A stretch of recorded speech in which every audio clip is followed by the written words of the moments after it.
You've probably heard it before. Do crunches to burn belly fat, or tone your arms with these exercises. Sounds great, right? But here's the truth. Spot reduction is a myth. No matter how many reps you do, you can't target fat loss in just one area of your body. In this video, we'll break down why that's the case, what science actually says about fat loss, and what really works when it comes to burning fat and building the body you want. Today, we will talk about the truth about spot reduction, losing fat in one area. So before we start, make sure to hit the like button and subscribe to my channel. 1. What is spot reduction? Spot reduction is the idea that you can lose fat in a specific area of your body by targeting that area with exercises, like doing crunches to lose belly fat or thigh workouts to slim your legs. It's a concept that's been popular in fitness magazines, infomercials, and social media posts for decades. The theory sounds logical. Work out a certain area and the fat in that area will go away. But in reality, this is a myth. While it's possible to strengthen and tone specific muscles, fat loss doesn't work that way. The body pulls fat from all over, not just where you're training. It's a systemic process driven by overall energy balance and hormone levels, not localized effort. Understanding this is the first step toward achieving real, lasting fat loss results without falling for misleading gimmicks or false promises that waste time and energy. 2. How fat loss actually works. Fat loss happens when your body is in a caloric deficit, meaning you're burning more energy than you're consuming. In this state, your body looks for stored energy, which includes fat, to make up the difference. However, where your body takes that fat from is mostly determined by genetics, hormones, and individual body composition. You might notice fat disappearing from your face, arms, or chest before your belly or thighs, and that's completely normal. You can't control the order or exact location of fat loss. When you do exercises for a specific area, like crunches or arm curls, you're strengthening the muscles underneath, not necessarily burning the fat above them. This is why people can have strong abs but still have belly fat covering them. The key takeaway? You have to reduce overall body fat to see changes in any one spot.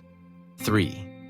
The role of genetics and body type genetics play a major role in how and where your body stores and loses fat.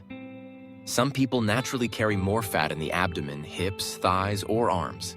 These are often the same areas where fat is last to leave, even after months of consistent dieting and exercise. Your body type, whether you're an ectomorph, mesomorph, or endomorph, also affects fat storage patterns. Hormones, especially cortisol and estrogen, can influence fat distribution as well. For example, stress-related cortisol spikes are linked to increased belly fat, while estrogen can lead to fat accumulation in the hips and thighs, particularly in women. That means no two bodies will respond the same to fat loss efforts. It's why a one-size-fits-all approach to spot reduction doesn't work.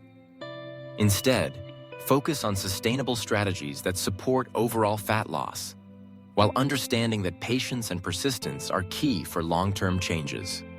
4. Why targeted exercises still matter.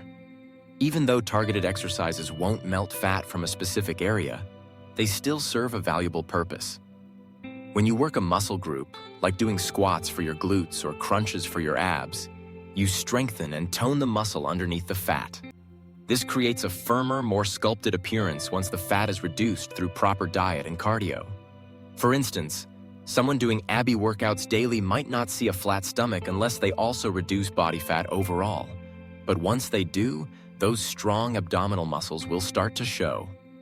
Additionally, training individual muscles helps improve posture, balance, and overall strength. So while you can't out-crunch your belly fat, those crunches are still worth doing as part of a full-body training plan. They help define your physique, improve core stability, and support better performance in other exercises like squats, deadlifts, and push-ups. 5. Effective strategies for losing fat.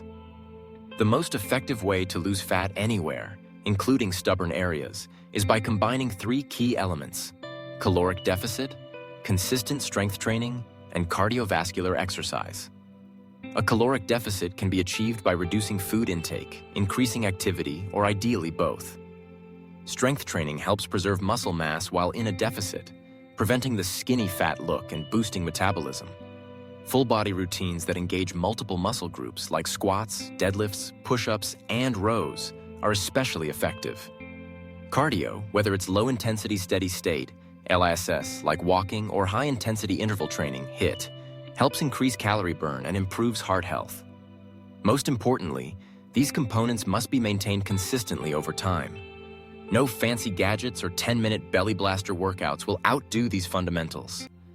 Sustainable fat loss comes from lifestyle changes, not quick fixes. You don't need to punish yourself. You just need to commit to the basics. 6. The problem with fitness gimmicks. Unfortunately, the myth of spot reduction is kept alive by fitness products and programs that promise fast, localized results. Think waist trimmers, AB belts, thigh toners, or miracle creams. These products rely on clever marketing rather than science. For example, wearing a waist trainer might make your midsection look slimmer temporarily, but it doesn't burn fat or change your body composition. Similarly, AB stimulator belts claim to contract your muscles while you sit, but they don't create the caloric deficit needed for fat loss. These gimmicks prey on people's frustrations and insecurities, offering easy solutions to difficult problems. In reality, no tool can replace proper training, nutrition, and patience. If a product sounds too good to be true, it usually is. Save your money, skip the fads, and focus on proven, effective strategies that actually work and help you build lifelong habits. 7. Why some areas are more stubborn. You may notice that certain areas hold on to fat more stubbornly than others, like lower belly, inner thighs, or lower back. This isn't just in your head. It's a real biological phenomenon. These stubborn fat areas have fewer blood vessels and more alpha-2 receptors, which inhibit fat breakdown. In contrast, areas with more beta-2 receptors release fat more easily.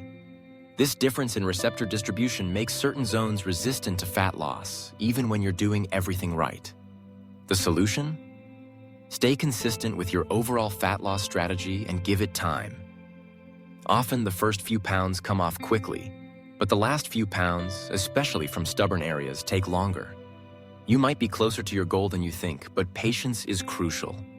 Instead of obsessing over one trouble spot, trust the process and focus on total body progress. 8. Realistic expectations and progress. One of the biggest obstacles to successful fat loss is unrealistic expectations, especially when influenced by social media. Fitness influencers often post perfectly lit posed photos showing six-pack abs or toned glutes, but what you don't see are the months or years of consistent effort behind them. Everyone's body reacts differently, and progress won't always show up where you want it first. It's important to track non-scale victories too. Better endurance, strength, energy, confidence, and improved health markers. Progress photos, strength gains, and how your clothes fit are all valid ways to measure change. The key is to celebrate the small wins while staying focused on long-term health, not just aesthetics. When you understand how fat loss really works, you can set smarter goals, avoid frustration, and stay committed for the long haul. If you like this video and would like to see more like it, please give it the thumbs up. Leave a comment and click the button to subscribe.